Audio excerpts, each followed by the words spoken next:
Bonjour, bienvenue dans cette petite capsule sur le rapport de laboratoire.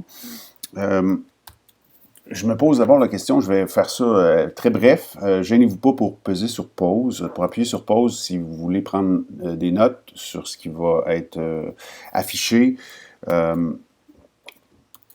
Euh, en fait, pour noter en fait les éléments importants. Donc, un rapport de laboratoire en sciences, on va se poser la question d'abord, c'est quoi un laboratoire?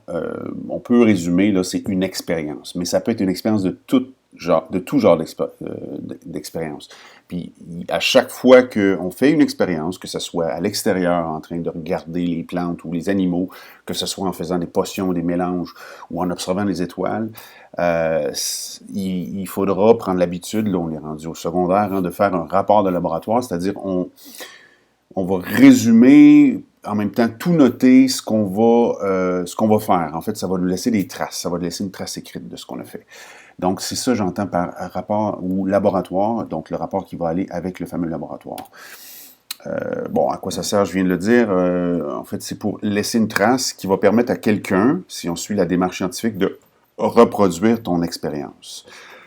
J'ai nommé quelques exemples, que je sois en train de compter les écureuils dans le parc ou en train d'essayer des mélanges avec des substances dans la cuisine. Si je respecte certaines proportions, je devrais les noter. Donc, le rapport de laboratoire va me laisser une trace d'absolument tout. Je me permets de faire une comparaison entre le rapport de laboratoire et une recette de cuisine. Je vous montre par exemple, si vous tapez sur Internet là, recette de cuisine, vous allez voir, c'est toujours à peu près fait de la même façon. Donc, il y a parfois ou généralement des images, on a les ingrédients, on a après ça certaines manipulations, on a des détails que je sois sur un site ou un autre. À chaque fois, il y a des paramètres, hein, le temps que ça va prendre, le nombre de personnes qui vont pouvoir manger sur ce plat-là. Et c'est surtout les quantités puis les manipulations exactes qui sont vraiment toujours mentionnés. Puis c'est un peu ça le principe. Hein. Ça nous permet de reproduire. Hein. On est dans l'idée de la reproductibilité. Donc, si je reviens à notre présentation, je veux faire aussi une distinction entre un laboratoire marche à suivre et un laboratoire dit plus ouvert. Donc, au courant de l'année, il y aura des laboratoires simplement marche à suivre, donc une recette déjà faite. C'est comme si on voulait reproduire une recette qu'on sait quel sera le résultat. Et j'ai très hâte de vous amener vers ce qu'on va appeler ce que j'appelle les SAE, je ne suis pas le seul, une situation d'apprentissage d'évaluation, c'est-à-dire des recettes où vous aurez vraiment une latitude beaucoup plus grande, voire la plus grande possible, c'est-à-dire vous pourrez faire le plat que vous voulez avec les ingrédients que vous voulez, les manipulations que vous voulez. Donc, faites un peu la comparaison, laboratoire SAE, c'est un peu dans cette direction-là qu'on va s'en aller. Pour vous aider à suivre la petite capsule présente, vous pouvez imprimer ou sortir votre feuille de notes, rapport de laboratoire avec les différentes sections. Donc, il y a une structure à suivre. Elle est toujours la même, sensiblement la même si vous cherchez sur Internet, sur le web d'autres choses, vous allez voir, c'est presque toujours la même chose. Dépendamment des expériences, il y a des petites variantes, mais sinon, si vous mettez ce dont je parle aujourd'hui, vous allez être sûr de rien oublier.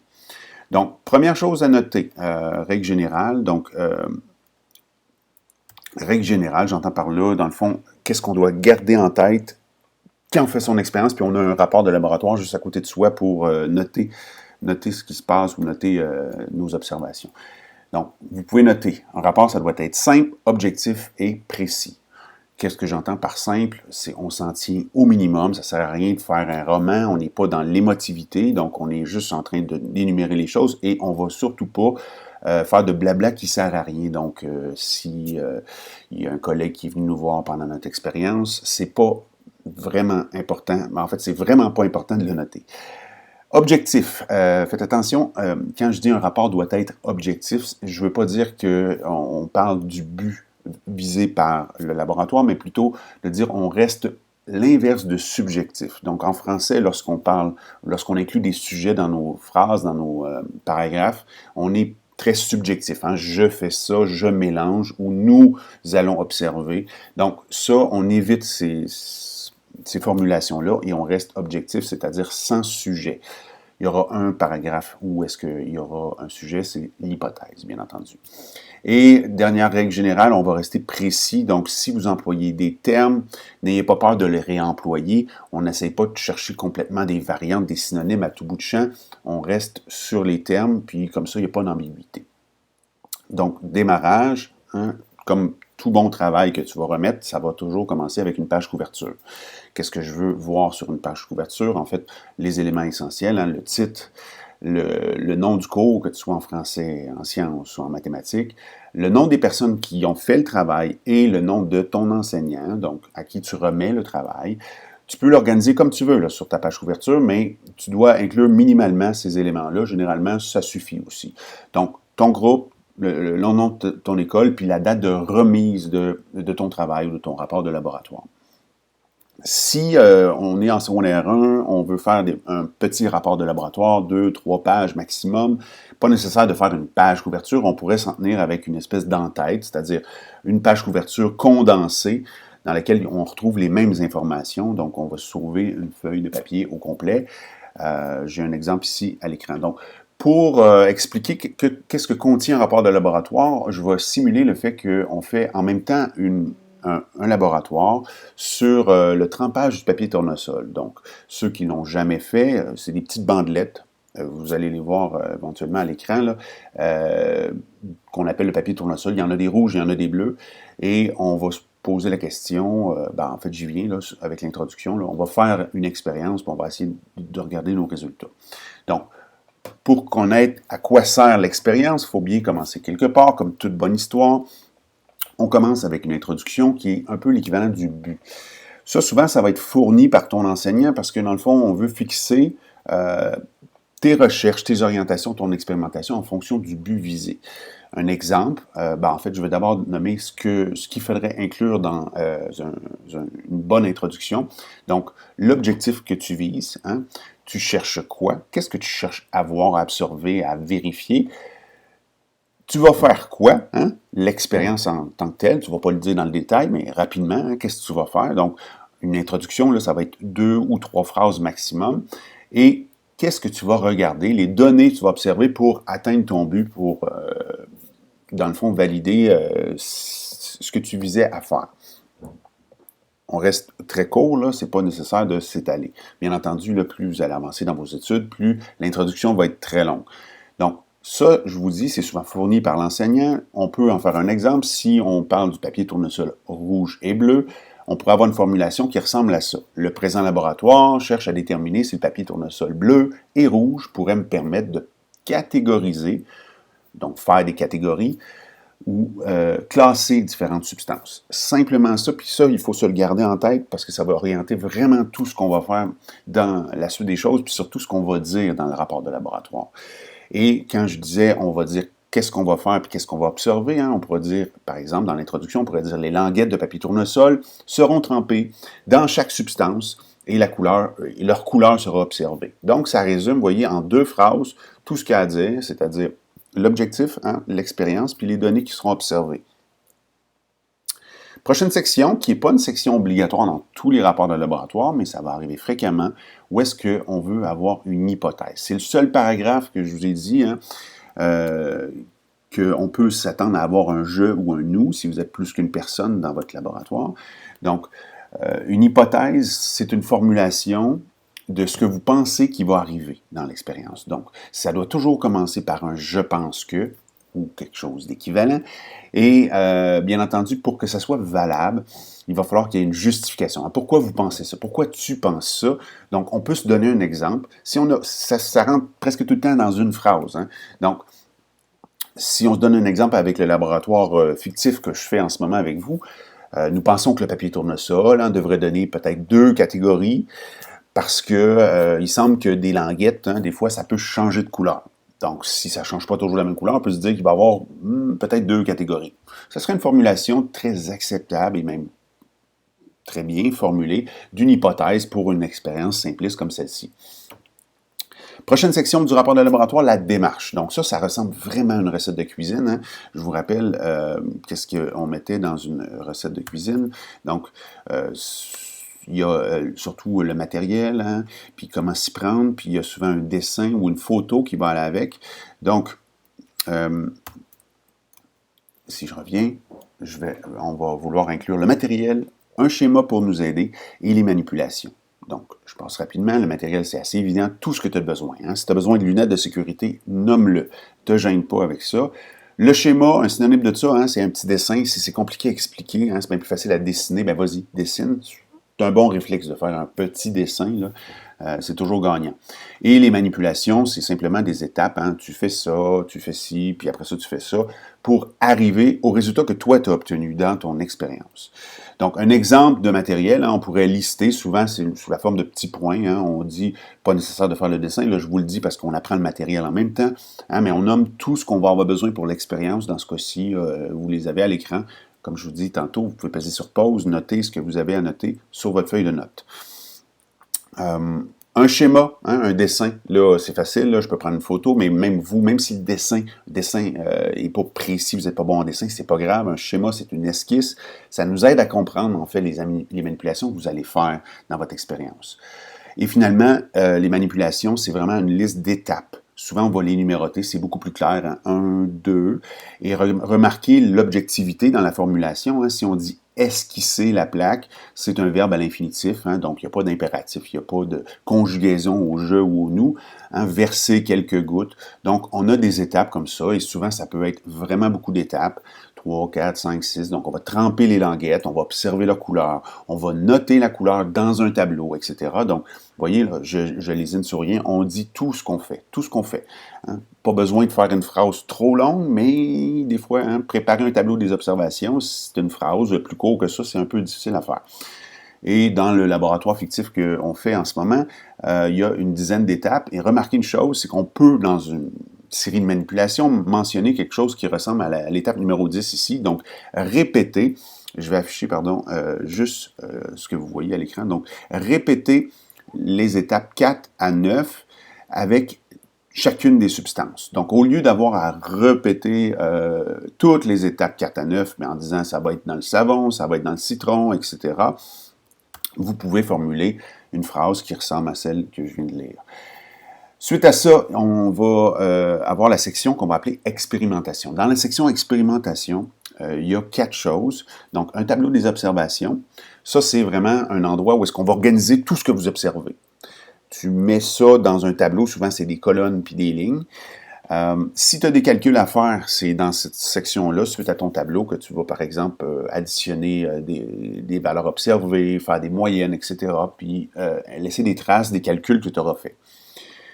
Tu vas souvent pouvoir utiliser des graphiques pour illustrer les moyennes, hein, ou les tendances générales. C'est beaucoup plus facile avec un graphique d'expliciter des chiffres qui sont durs à lire quand il y en a plein. Donc, les graphiques, si c'est nécessaire, c'est là que ça va. Et tu vas finalement faire un tableau des résultats. Il va falloir distinguer la différence entre un tableau des observations et un tableau des résultats. Justement, par l'exemple du laboratoire fictif, là, vous allez comprendre. Donc, un tableau d'observation, par exemple, là, si j'ai des languettes rouges, donc je vous affiche simplement les diapositives. Donc, j'ai des languettes rouges, des languettes bleues, j'ai différentes substances.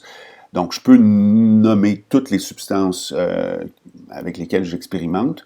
Et suite à ça, bien entendu, si j'ai trempé des languettes rouges, des languettes bleues dans chacune des substances, puis j'observe, par exemple, des couleurs données, bien, j'ai simplement à les noter. Vous voyez, c'est juste une façon d'organiser tout ce que vous observez. Tandis qu'un tableau des résultats, hein, c'est d'essayer d'observer des tendances. Est-ce qu'il y aurait, par exemple, des regroupements qui sont possibles de faire? Hein? Si on regarde, par exemple, là, les possibilités qu'on peut avoir dans un rapport de laboratoire sur le papier tournesol, on a soit le papier rouge qui est simplement resté rouge, le papier bleu qui est resté bleu, on a le papier bleu qui vire au rouge et on a le papier rouge qui vire au bleu. Et là, si on essaie de voir, est-ce qu'on peut regrouper les substances d'une certaine façon, mais là je vous piste, là, mais c'est ça qu'on entend par tableau des résultats, hein, c'est d'essayer de regrouper les substances qui, par exemple, n'auraient pas changé la couleur du papier, donc auraient laissé les bandelettes intactes, et il y aurait celles peut-être qui auraient viré au rouge et celles qui auraient viré au bleu. On peut organiser ça dans un tableau, là, vous voyez l'exemple à l'écran, donc les substances qui laissent ça intact, on pourrait nommer les substances, on pourrait regrouper celles qui ont viré au rouge, etc. Donc vous voyez, là, c'est pas la même c'est pas la même façon de présenter les observations, mais c'est plutôt, on est déjà en train de digérer ce qu'on a observé, puis on les regroupe dans un tableau des observations. Suite à ça, on va analyser finalement ce qu'on a fait comme expérience. Analyser, c'est là que vous devez être critique, hein, puis vous devez tenter de dire, ben, qu'est-ce que j'en conclus? Qu'est-ce que je suis capable de dire de ça? Donc, on va analyser nos résultats, on va mentionner les sources d'erreur que vous êtes capable de nommer, et on va noter qu'est-ce qui pourrait être fait comme amélioration si on voulait mieux faire. Donc, c'est comme ça qu'on est critique.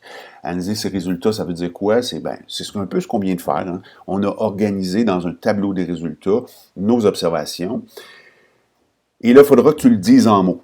Tu emploies des mots pour à peu près dire ce que tu as fait comme manipulation lorsque tu as raisonné pour essayer de regrouper tes observations dans le tableau des résultats.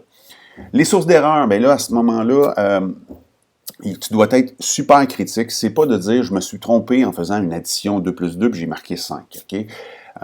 Lorsqu'on parle de source d'erreur, tu vas dire, ben, ouais, c'est où est-ce qu'il y aurait pu se glisser quelque chose de dérangeant, là, qui, dans le fond, aurait pu fausser mes observations. Pas ma manipulation qui est mauvaise, parce que si vous vous rendez compte que vous avez fait de mauvaise manipulation, vous devrez recommencer cette manipulation-là, sinon, ça serait un petit peu un non-sens, là, si on veut. Donc, soyez critique à cet égard, et avec des exemples, vous allez comprendre.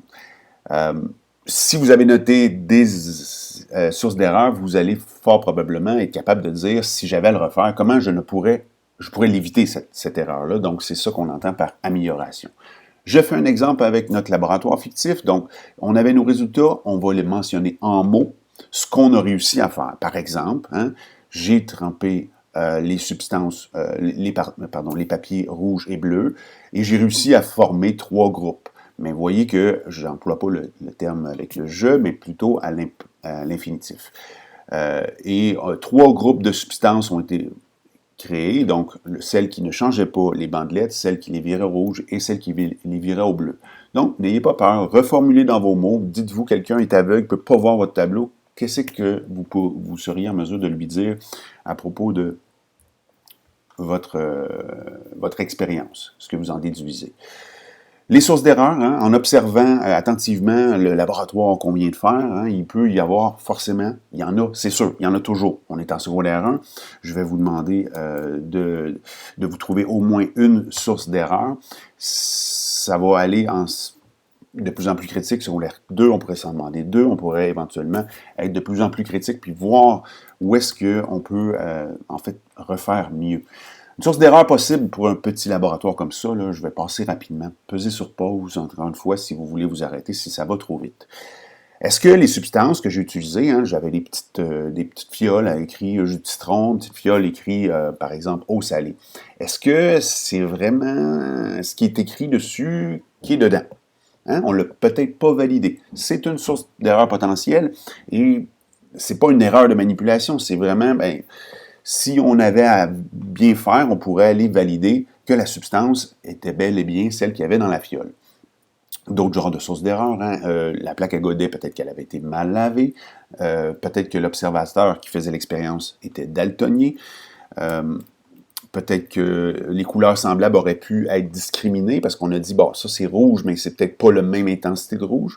Vous voyez le genre de source d'erreur.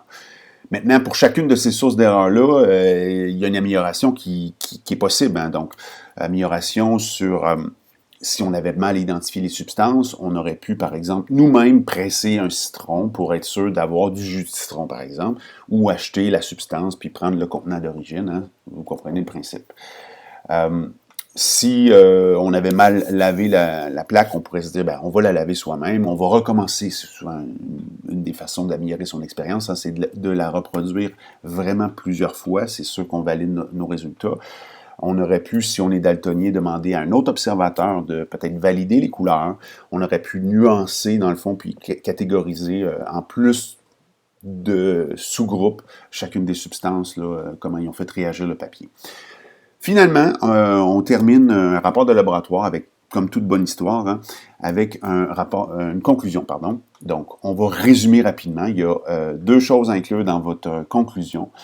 Donc, on doit parler de son objectif. Hein. Vous aviez un but. Hein. Est-ce que vous l'avez atteint? et vous ferez un petit lien avec votre hypothèse. Donc, si vous aviez supposé une chose, est-ce que vous aviez raison? Et c'est bien important, là, c'est pas important d'avoir raison. C'est plutôt de faire le lien. Je m'étais trompé, je pensais, par exemple, on va faire l'exemple avec le laboratoire fictif que je viens de faire avec vous. Si j'ai trompé, vous vous rappelez de mon hypothèse, je pensais faire 2 catégories. Donc, une conclusion bien formulée. Hein. Les languettes de papier tournesol rouge et bleu peuvent permettre de classer des substances dans des catégories différentes. Donc, j'ai atteint mon but. Nous pensions, ou je pensais que, 2 catégories allaient être possibles, mais il a été possible d'en former 3. Donc, j'arrive à une conclusion claire, je n'ai pas besoin de m'étaler, encore une fois, en 2 phrases, je suis arrivé à inclure les 2 éléments. C'est pas mal tout pour le rapport de laboratoire en sciences. Donc, gênez-vous pas pour le réécouter, pesez sur pause à les endroits appropriés. Cherchez sur YouTube, vous allez trouver aussi, il y a d'autres petites capsules sur le sujet. Et à la prochaine!